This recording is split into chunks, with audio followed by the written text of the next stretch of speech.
How are you? मेरे प्यारे बच्चों, आज इंग्लिश महीने के अनुसार, तारीख के अनुसार 22 सितंबर है और ईयर 2025 है।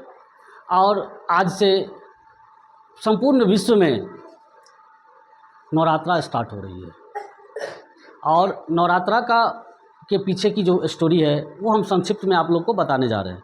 पिछले 4-5 दिनों से आप लोग को बताई जा रही थी कि नवरात्रा क्यों मनाते हैं, नवरात्रा क्या होती है, ये दुर्गा पूजा क्या होती है, और उससे रिलेटेड जो कुछ स्टोरीज़ हमारे स्टडी के माध्यम से थी वो आप लोग को बताते रहे, आज भी बताए। आज हम लोग स्पेशल एक उनका पहला पूजा के बारे में पढ़ेंगे या जानेंगे। ठीक है, पहला पूजा यानी कि जिसको हम लोग कलश स्थापन भी बोलते हैं या बोलते हैं कि आज से दुर्गा पूजा स्टार्ट हो गई। तो मेरे प्यारे बच्चे, हम आप लोग को ये बताना चाहते हैं, सबसे पहले हम लोग चलेंगे त्रेता युग में। त्रेता युग में ये हमारे भगवान श्री रामचंद्र जी थे।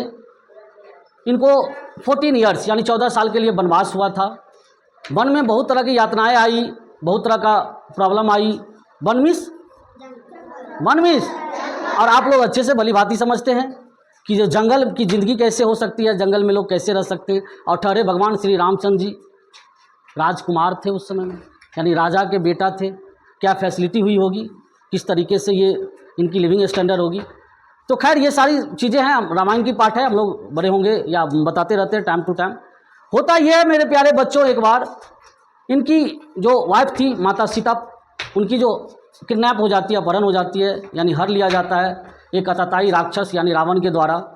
उसी दरमियान बहुत सारे प्रॉब्लम्स को फेस करते हुए इन्हें जानवरों की हेल्प मिलती है। इसमें हनुमान जी, जामवंत जी ये लोग रहते हैं। सेतु बनाई जाती है, इसे राम सेतु के नाम पे कहते हैं। हमारे मैप में देखेंगे तो नीचे में एक छोटा सा है, वो लंका है, जो आज श्रीलंका एक कंट्री के नाम से जानते हैं।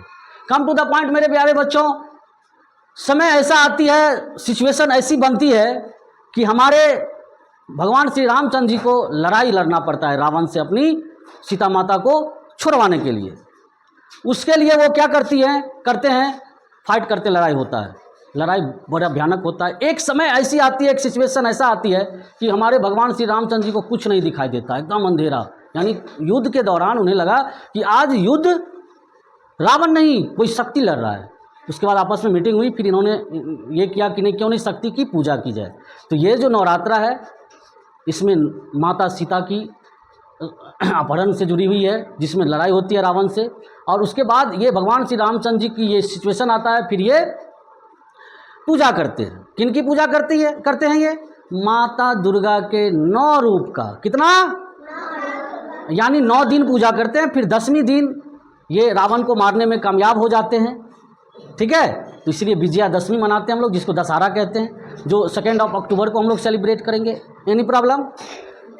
चलिए मेरे प्यारे बच्चों, अब हम लोग आज के पहले दिन के बारे में कुछ डिस्कशन कर ले। हम सारे बच्चे जो भी हमारे हिंदू धर्म से आते हैं वो लोग पूजा करते हैं, और पूरे विश्व में इसकी पूजा होती है। हमारे देश के प्रधानमंत्री 9 दिन सिर्फ गंगा जल और तुलसी सेवन करके रहते हैं, और बहुत सारे लोग उपवास करते हैं। आप लोग घर में देखे होंगे, कलशा होगा, उनको पूजा करना है दूर से।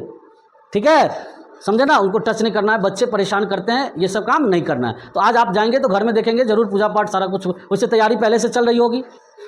तो मेरे प्यारे बच्चे, अब चलो हम लोग, पहली पूजा है आज। तो माता दुर्गा की पहली रूप जो थी वो थी शैलपुत्री। क्या थी? और शैलपुत्री का मतलब होता है, शैल का मतलब पहाड़, पुत्री का मतलब बेटी, यानी पहाड़ की बेटी के रूप में वो पहली दिन में आई। तो पहाड़ों के जो राजा होते हैं हिमाचल, उनकी पुत्री, जैसे ग्रंथों में है कि उनकी पुत्री थी पहली वो। उनका जो ड्रेसअप था वो व्हाइट कलर की ड्रेस है। नंदी बैल होते हैं, जैसे आप लोग शिवालय में जाएंगे बाहर में जो रहते हैं, तो नंदी बैल पे वो सवारी की है। एक हाथ में कमल है, एक हाथ में त्रिशूल है, और वो मैसेज देती है, क्योंकि वो किनकी बेटी है? पुत्री है, पहाड़ की। इसीलिए वो मैसेज देती है कि धैर्य रखो, हिम्मत रखो, और पहाड़ की तरह मजबूत बनो। तो पहला पूजा माता दुर्गा की क्या हमें संदेश देती है कि पहाड़ के तरह, किसके तरह? पहाड़ के तरह मजबूत बनो और अडिग रहो। अपनी साहस से, अपनी बुद्धि से, अपने विवेक से, अपनी हिम्मत से अगर आप कोई भी काम करेंगे तो सफल होंगे। फिर कल हम लोग दूसरा रूप के बारे में जानेंगे। सभी को जय माता दी, बहुत बहुत धन्यवाद।